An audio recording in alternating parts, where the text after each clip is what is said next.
students, welcome to my English literature class of grade 7th. Today we will continue with the story. Students, come to the page number 87. In the last video, I have covered this chapter up to the page number 87. Today we will continue with this chapter from the page number 88. That was a momentous decision as far as my future life was concerned. ये जो decision था ये बहुत important था मेरे future perspective point of view के लिए. ये बहुत important था और मेरी जो life है वो इसके लिए बहुत इम्पॉर्टेंट था. It meant that I would always have my mother on my side to help me fight all the battles that were to come and to inspire me with new strength when I was almost beaten. कहता मैं चाहता था कि मेरी जो mother है वो हमेशा मेरे साथ रहे, मेरी हेल्प करे मेरे बैटल्स को फाइट करने के लिए. मेरी जो मदर है वो हमेशा मेरे साथ आए और मुझे इंस्पायर करे, मुझे मोटिवेशन करे ताकि मैं इसको अचीव कर सकूं विद न्यू स्ट्रेंथ के साथ. When I was almost beaten but it was not easy for her. पर उसके लिए ये भी ईजी नहीं था, मेरी मदर के लिए भी ये सब ईजी नहीं था. Because now the relatives and the friends had decided otherwise. अब रिलेटिव्स और फ्रेंड्स ने डिसाइड कर लिया था. They contended that I should be taken kindly and sympathetically but not seriously. मुझे इस चीज़ के लिए काइंडली मेरे को लेना, इस चीज़ को इस कंसर्न को काइंडली लेना पड़ेगा, सिंपैथेटिक वे के साथ, सीरियस नहीं लेना होगा. Luckily for me, mother and father held out against the lot of them. My mother was not content just to say that I was not an idiot. She set out to prove it, not because of any rigid sense of the duty but out of love. That is why she was so successful. जो मेरी mother थी वो बहुत successful थी. वो मतलब उसको पता था कि मैं इडियट नहीं हूँ. और जो मेरे मदर और फादर थे उनको बहुत कुछ इस प्रॉब्लम की वजह से बियर करना पड़ रहा था. और मेरी मदर प्रूव कर रही थी कि मैं इडियट नहीं हूँ. वो अपनी ड्यूटी को पूरी रिजिड से परफॉर्म कर रही थी, प्रॉपर वे से परफॉर्म कर रही थी. And she was so successful. At this time she had the 5 other children to look after beside the difficult one. वो कहता कि उसके पास और भी 5 चिल्ड्रन थे इस डिफ़िकल्ट सिचुएशन में उनको हैंडल करने के लिए. उसके पास और भी 5 चिल्ड्रन थे जिसको वो हैंडल कर रही थी इस डिफ़िकल्ट सिचुएशन में. They were my brothers Jim, Tony and Paddy and 2 sisters Lily and Mona. मेरे ब्रदर थे जिमी, टॉनी एंड पैडी और मेरी 2 सिस्टर्स थी lily and Mona. All of them very young. वो बहुत यंग थी. जस्ट अ ईयर और so between each of them.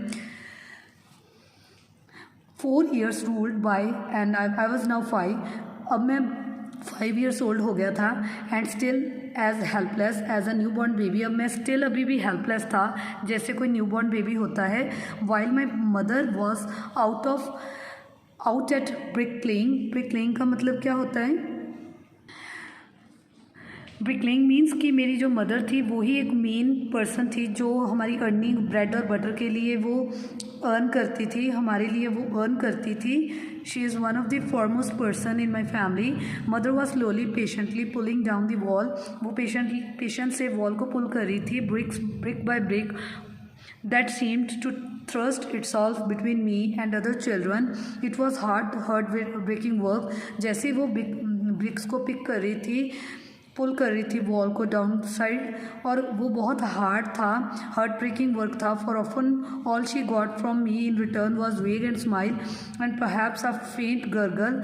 I could not speak or even mumble, nor could I sit up without support on my own, let alone take steps. मैं बोल भी नहीं पा रहा था और इवन मूव भी नहीं कर पा रहा था. सिट विदाउट सपोर्ट में बैठ भी नहीं सकता था और मैं चल भी नहीं सकता था अकेले. But I was not inert और मोशनलेस. मैं कभी भी मोशनलेस नहीं हुआ.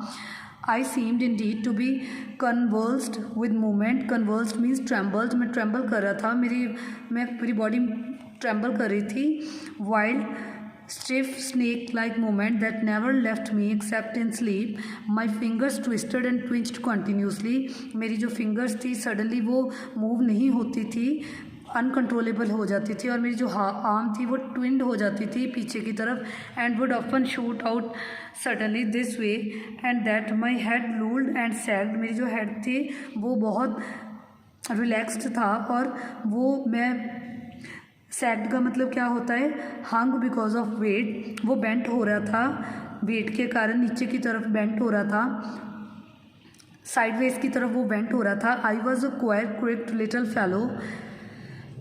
Mother tells me how one day she had been sitting with me for hours in upstairs bedrooms, showing me pictures out of a great storybook that I got from Santa Claus last Christmas and telling me the names of the different animals and flowers that were in them, trying without success to get me to repeat them. At the end of it, she leaned over me and said gently into my ear, तो क्या हुआ, मेरी जो mother's थी वो pictures दिखा रही थी एक बार मेरे को स्टोरी बुक में से, और मेरे को सेंटा क्लॉज से लास्ट क्रिसमस टाइम उसने मुझे बताया, मेरे को एक गिफ्ट मिला सेंटा क्लॉज से लास्ट क्रिसमस टाइम्स एंड उसने मुझे बताया the names of the different animals and flowers. उसने मुझे डिफरेंट एनिमल्स और फ्लावर्स के नेम्स बताए दैट वर इन दैम, जो उसमें थे, trying with success to get me to repeat them at the end of it, और जो मुझे रिपीट करने थे एंड तक। She lean over me and said gently into my year. उसने बड़े लीनियट वे से मुझे मेरे ईयर में बोला, did you like it Chris, क्या तुम्हें लाइक है, तुम लाइक करते हो इसको। Did you like the bears and monkeys, क्या तुम बियर्स और मंकीज़ को लाइक करते हो। And all the lovely flowers, सारे लवली फ्लावर्स को। Nod your head for yes like a good boy, but I could make no sign that I had understood her. पर मेरे पास कोई साइन नहीं था कि मैं उसको अंडरस्टूड कर गया। Her face was bent over mine hopefully, उसका जो फेस था एक होप में था। सडनली इनवॉलंटरली का मतलब क्या होता है, विदाउट एनी कंट्रोल, जो मेरा एक हैंड था reach up and grasped one of the dark curls that fell in a thick cluster about her neck. Gently she loosened the clenched fingers, though some dark strands were still clenched between them. Suddenly क्या हुआ, एकदम से मतलब without controllability, जो मेरा hand था वो ऊपर की तरफ रीच हो गया और मैंने ग्रैस्प किया dark curls that fell in thick cluster about her neck. कुछ डार्क कर्ल्स थे जो थिक क्लस्टर के, जो उसकी नेक के ऊपर गिर गए, फेल हो गए। जेंटली उसने लूसन कर लिया एंड उसने उसकी जो फिंगर थी वो क्लेंच कर ली। Through some dark strands were still clutched between them. Then she turned away from my curious stare and left the room, और वो उसने रूम को लेफ्ट कर लिया, रोने लगी। इट ऑल सीम्ड होपलेस, वो बहुत होपलेस थी। It looked as though there was some justification from my relatives, ऐसे लग रहा था कि कोई जस्टिफिकेशन है मेरे रिलेटिव्स की तरफ। Contention that I was idiot and beyond help, और एक कंटेंशन थी, एक ओपिनियन था कि मैं इडियट हूँ और मैं बियॉन्ड हेल्प हूँ, हेल्प से बाहर हूँ। They now spoke of an institution, अब वो स्पोक कर रहे थे of an institution.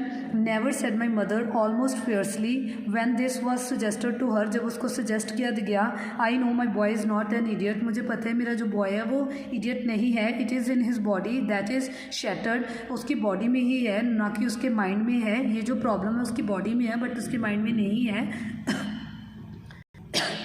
I am sure of that, कहती मैं इसके बारे में श्योर हूँ। Students, this chapter we will continue in the next video. I hope all of you have understood. Thank you. Have a nice day.